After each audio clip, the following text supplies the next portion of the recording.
Bonsoir bana na Nzambe, bonsoir peuple de Dieu, bonsoir libota na Nzambe par pied na mon entier. Place nyoto bokozwa occasion kotala vidéo oyo tongo malamu, pokwa malamu, botu malamu. Napesi bino mbote na kombo ya mokili na likolo na se tata na biso Nzambe. Napesi bino mbote na kombo na Yesu Kristo Masia. Oyo azali mokonzi mobikisi mpona biso, oyo andima kokufa komikaba na ekulusi liwa ya pasi po ete nga na tozwa kima, po ete tobengama bana na Nzambe. Na yango nazali mama Elage Nathalie, kombo na mama Elage Nathalie, nali kosala mosala tata Nzambe na nzela na YouTube. Lelo ezali 3e jour ya ba prière oyo Nzambe atiaki nga na motema po ete nasambela elongo na bana Nzambe nyonso to bakozwa occasion ya koyeba kotala video oyo mpe bazali kose retrouver na ba problème oyo. Lelo ezali 3e jour, ezali le 8 mai 2024.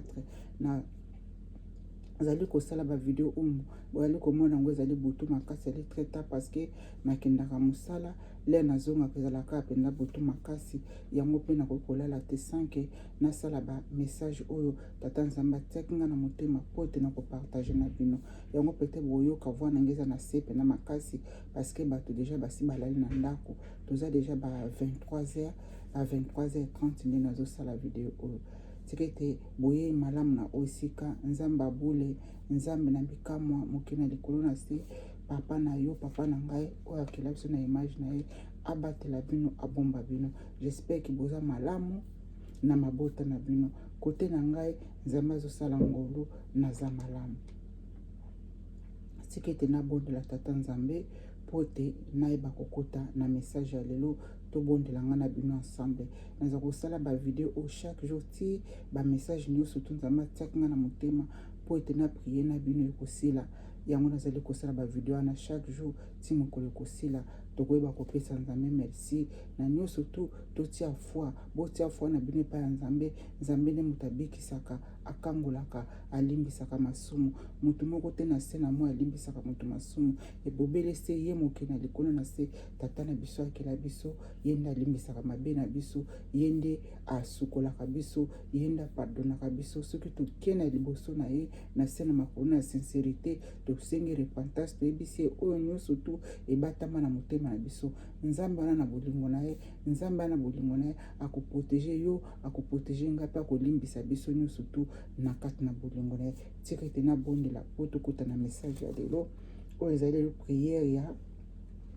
prière mpona bato nyonso tu bazali malade. Prière oyo ezali mpona bato nyonso malade. Nzambe atiaki ngo na kati na motema le 6 mai 2024. Bandi koexplike ngai na kati na motema na ngai ba prière oyo, yango nazali kosala ba video oyo chaque jour après mosala. Naza pena na butu makasi. Tika ete nabondela Nzambe abole papa na pesi yo merci mokili na likolo na se. Nzambe tata na ye na liboso na elongo na bana na yo mpona kokabola bolamu opere etano otiaki na kati na motema na ngai. Tata Nzambe lelo ezali mokolo ya prière mpona bato nyonso tu oyo bazali kobela. Tika ete Nzambe na lola loboko na yo ezali mokuse te po ete na kokende kosimba moto moko na moko azali kobela maladi physique, moto moko na moko azali kobela maladi spirituelle. Nzambe abuleleka na kosimba bango, Nzambe abuleleka na kotraite bango parce que Nzambe yo ezali le docteur excellent. Nzambe obincho mpona biso, oyeba ame na biso.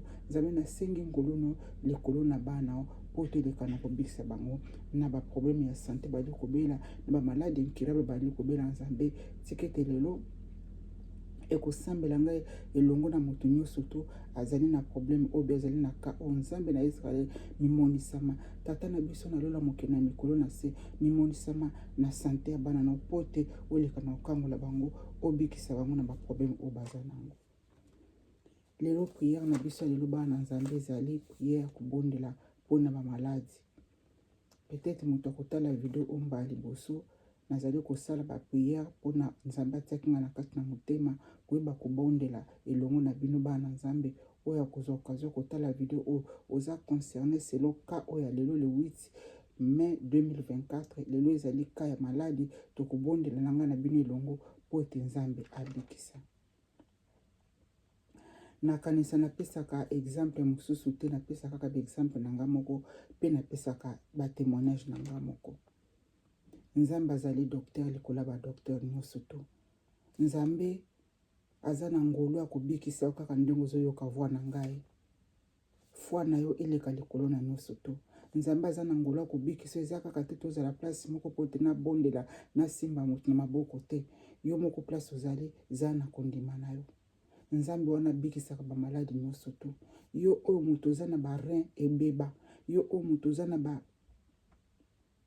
problème estomac ebeba, yo oyo moto oza na problème ya babenga yango nini makolo ezosala yo pasi, nzambe apesaka makolo asika. Yo oyo moto oza na problème ya miso omonaka lisusu malamu te, nzambe arestauraka miso, apesaka miso ya sika. Yo oyo moto ozali kosouffrir mpona maladi ya mino, nzambe apesaka mino ya sika. Yo oyo moto ozali kosouffrir mpona maladi ya matoi, nzambe apesaka matoi ya sika. Yo oyo ozali kosouffrir mpona makolo ezosala pasi, nzambe apesaka makolo ya sika. Nakanisa nasalaka témoignage moko mpona ngai moko, nzambe awutaki kopesa nga makolo ya sika.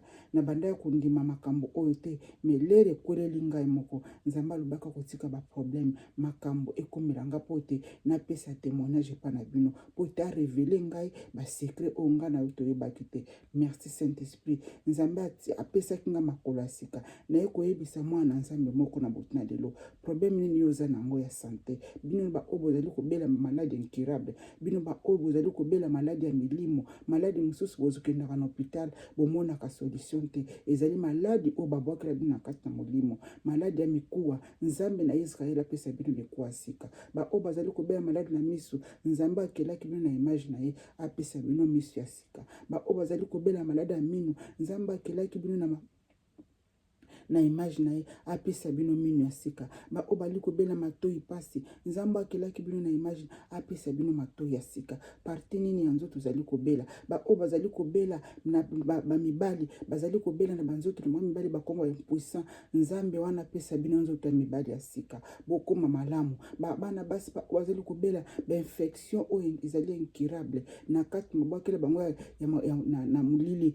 na nzoto na biso ya basi, tete ba infection wana ekufa maintenant kombo na Yesu Kristo Masia.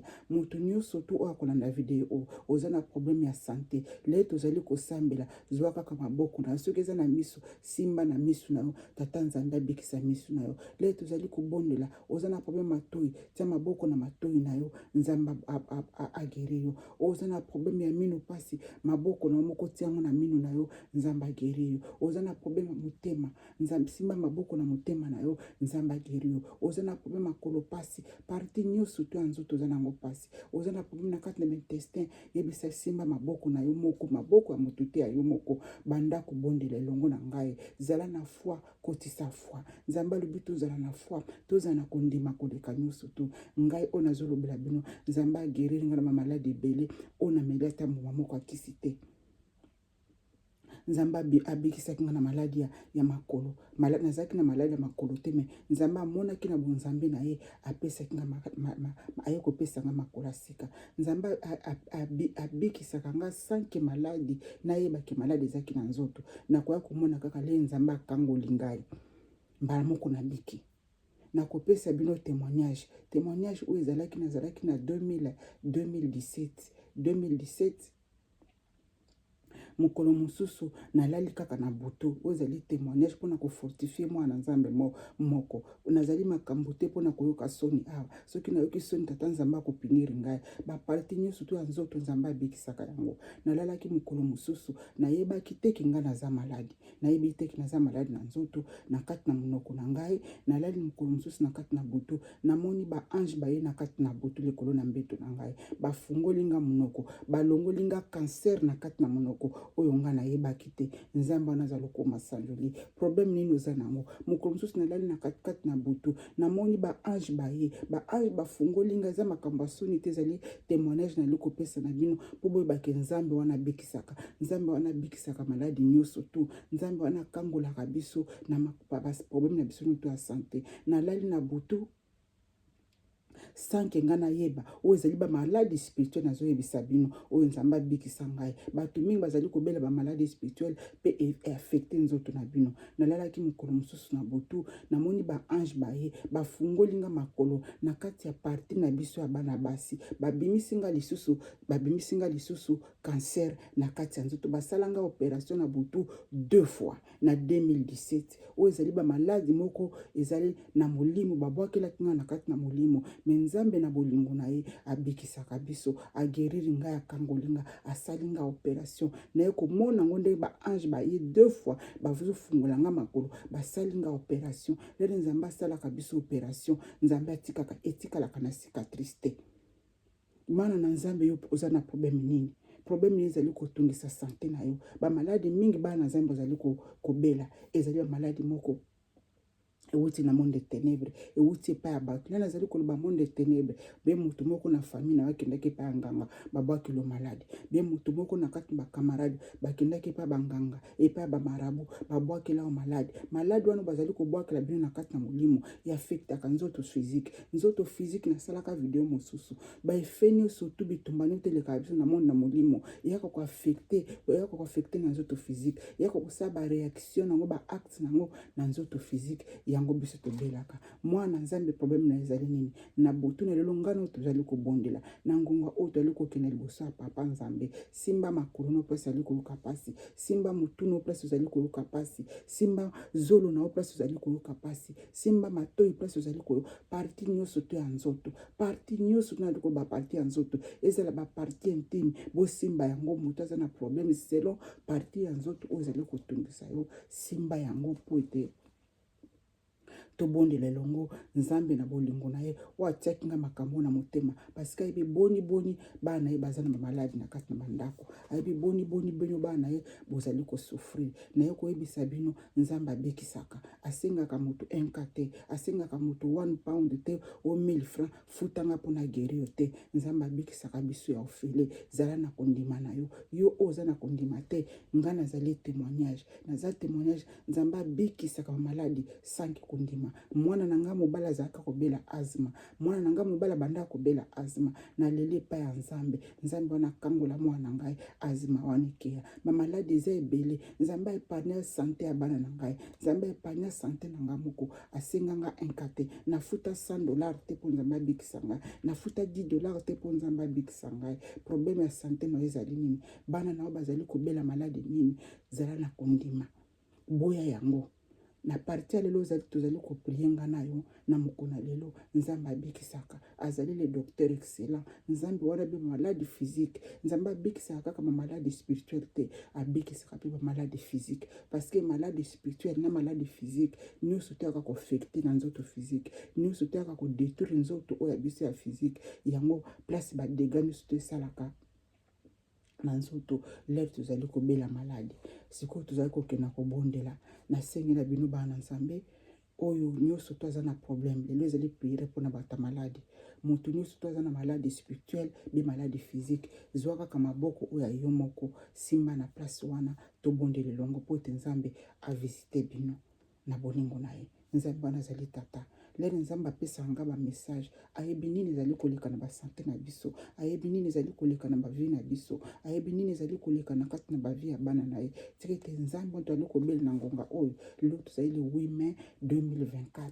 Nzambe wana ayokaka amonaka ayebi bapasi na bino pambatelela tinga ngo na kati na motema ayebi ba santé ya bana ebele ezali ya kokufa. Ba oyo bazali kobela maladi ya mpese nzambe wana abikisaka. Ba oyo bazali kobela maladi ya bambasu nzambe abikisaka. Zwa kaka maboko na yo simba na place wana avant bo simba maboko na avant bo simba place ozali kobela na maboko na yo kende na pompe na yo zwa mai sukola osukoli mai tobandi kosambela nsambe sukola maboko na yo avant tout osimba ma place ozali kobela zwa kaka maboko no sukola kaka na mai po te maboko ezalaka na basalite ya ndenge na ndenge. Sukola tata nzambe loba purifie maboko na ngai maboko oyo nazali kosimba na place oyo nazali kobela nzambe na lola yo guérir ngai. Tika ete tobondela. bosukola bamaboko na bino. Oyo bazali kobela moto nyonso to asokola maboko ne po ete maboko na yo ezala propre liboso na Nzambe. Leto ali kosengama na Nzambe, zwa kaka maboko na yo moko, simba na place oyo ozali koyoka motema pasi, estoma pasi, tia maboko na kati na estoma. Oyo ozali koyoka motu pasi, tia maboko na motu. Makolo pasi, mokongo pasi, oyo ozali na problème ya ndenge na ndenge na kati na basante na bino, zwa maboko na yo simba po ete tobondeli longo. Tozwa nano mwa bino bozwa bamai bosukola bamaboko na bino po ete tosimba baplace nyonso moto nyonso to azobela asimba place azali kobela po ete Nzambe kaka na buto ya lelo oyo avisite moto moko na moko. Bamosusu bokozwa guérison lelo, bamosusu bokozwa guérison lobi, ti moto nyonso to abika, moto nyonso to obika. Zala na foi na sengi na bino bana Nzambe, totia foi na biso epai ya Nzambe, kopesa ye confiance na nyonso to po ete aza malamu koleka malamu. Tiki tobondela. Merci Père éternel des armées. Nzamba boule nzambe mokina likolo na se. Nzambe tokangi miso toye pana Père éternel. Merci éternel Dieu des armées. Nzambe na telemi, alléluia Saint-Esprit. Nzambe na telemi liboso na ilongo na bana na Père éternel. Ba o bazali kobela maladie incurable Père éternel.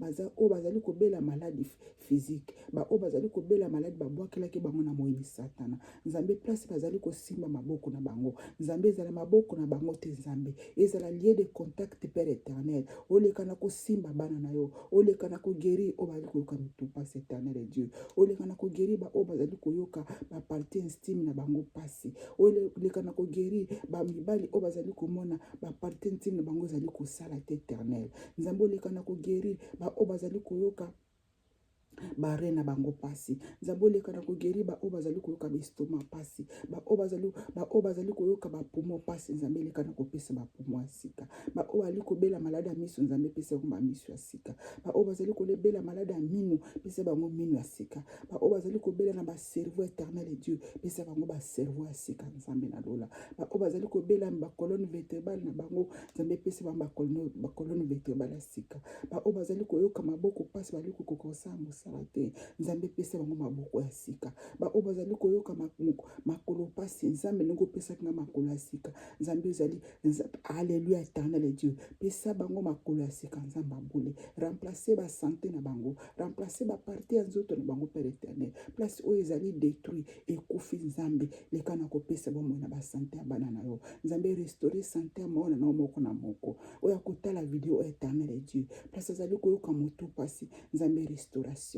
Nasengi restauration na santé ya bana na yo. Nzambe nasengi restauration ya santé ya bana na yo. Lekana ko kangola ko guérir bango Nzambe abuli. Lekana ko sala bana na bolamu Père éternel. Tata to liboso na yo. Maona na ba santé na biso. Place notre babundisa ki biso. Ba numu na takaki ba santé ya bana na yo. Nzambe moto ekita maintenant. Moto na yo consumer Seigneur. Na ba santé na maladi nyoto ami bayini babwakelaki bana na yo. Ba o bazana bambasu ane kufa maintenant. Nyoka ya mbasu to bomio to bwaki place mai bikauka na kombo na Yesu Kristo masi Nzambe abule. Ba o bazali kubela malade mikwa éternel Dieu. Lekana ko guérir bango Seigneur. Bambo na loboko na Nzambe na butu na lelo. Père éternel lobaki nango guérir kana musika kaka na prêter. Nzambe loboko ngezali mulai. Pona kusimba mutu nyonso to. Mutu nyonso to atie kondima talelo na butu na lelo Nzambe. Lelo tuzali kubondela. Nzambe lekana ko guérir bango. Nzambe lekana ko guérir bana na yo. Nzambe lekana ko purifier ba santé ya bana na yo. Merci Père éternel. Ba partir ndoso na tangi te Nzambe. Ba o bazali ko bela misapi pasi Nzambe ge pesi bango misapi ya sika. Ba o bazali ko bela makolo na sama makolo pasi pesi bango bitambe ya makolo ya sika Nzambe. Ba o bazali ko bela barin pesi bango barin ya sika. Ba o bazali ko bela n'importe quelle partie on tangi ya nzoto te Nzambe yo yebi bakaya bana na moko na moko. Ningo pesa ki message o éternel et Dieu Nzambe na lola lekana ko pesa bango ba partie ya nzoto ya sika. Lekana ko visiter bana na yo. Nzambe ba mona monene na yo. Nzambe ba mona monene na Père éternel. Ba uzali Nzambe na bikamwa. Le Dieu admirable. Nzambe lekana ko sala bano bolamu. Nzambe lekana ko kangola ba santé ya bana na yo. Alléluia Père éternel. Ba o bazana ba bibona ba sema peka. Bazwa guérison. Ba o bazana ba bibona ba sema peka. Bazwa guérison. Ba o bazali koyoka mongongo bango pasi nzambe bazwa guérison moto banda ko consumer Seigneur na moto nyonso kotala video o azali kobela bien mwana na yemo ko azali kobela bana bazali kobela na bandako éternel Dieu lekana kokitisa puissance na yo lekana kokitisa puissance na nzamba bule po ete bana na obabika merci nzamba lola merci mokina likolo na se na tondio po na guérison ya bana na yo merci Seigneur ngai na ndimi Père éternel na ndimi oyebi koguérir bana na yo na ngonga oyo Père éternel moto nyonso akotalaka video oyo lelo lobi ata première après combien bani nzambe video oyo banda ezala toujours kosala Père éternel prière oyo simba toujours moto nyonso to aza na maladi akotalaka video oyo après des années Seigneur ata naza lisusu na se na moi te mosala oyo opesaki ngai nzambe molimo nesimba bana na yo de près comme de loin Père éternel oh nzamba boule lekana ko guérir bana na yo merci Père éternel ba obazali ko bela malade na diabète nzambe lekana ko pesa guérison ba obazali ko bela malade ba hépatite nzambe guérir bango ba obazali ko bela malade ya bandeke ezali malade ya mwili satana nzambe guérir bango oza malamu Seigneur ba mpese nyonso to bat bali ko bela na banzote kufa malade ya bambasu nyonso bat bali ko bela na nzote kufa na kombo na Yesu Masiya nzamba boule merci Dieu le Père merci Dieu le Saint-Esprit oza nzambe kotekala nzambe alleluya bana na nzambe ozalaki bolamu tata nzambe tosali tobondeli elongo bozala na kondima nzambe wana abikisa bino aprotege bino nzambe aza docteur na biso nzambe apesaka baparti ya nzoto ya sika parti nini ya nzoto nizali kosala opasi kende ndenge tobondeli boye tia foi na yo pesa tata nzambe merci banda koremercier tata nzambe po tabikisi bango abikisi bino napesi yo tata nzambe merci ndenge obikisi mwana na nyonso to aza na problème ya santé na ngonga oyo toprie elongo nzambe oza malamu kotikala malamu tika ete bana na balala malamu na tiki bana na nyonso to Père éternel baoyo bakozwa ngola kotala video oyo na sanga boko na nzamba bule yo tata malamu yo mokonzi malamu yo papa le roi malamu papa batela bana na yo bikisa bango nde tolobi boye amen amen amen teke nzambe molio mosantu aprotege moko na bino nzambe molio mosantu abomba mabota na bino moto na molio mosantu evisite bino po ete bomona loboko na nzambe nzambe aza tata na bino alingaka bino modele oyo bino bozali tozala biso nyonso na se na makolo na nzambe po ete asala bino bolamu oyo ezalaki ya bino mona mosana tata nzambe na komba mama Elage Nathalie napesi topesa nzambe merci po ete abikisi bino mpe abikisi ngai merci nzambe na bomoi bolala malamu boto malamu tokomona lisusu lobi soki nzambe apesi biso vize ya kovivre na se na moi nzambe abatela bino mpe boto malamu na mabota na bino nzambe alingi bino bopesa ye confiance bopesa nzambe confiance bopesa ye confiance nalobi boye amen amen amen bye bye bye bolingo na nzambe eprotege bino ebatela bino esala bino bolamu amen amen amen bye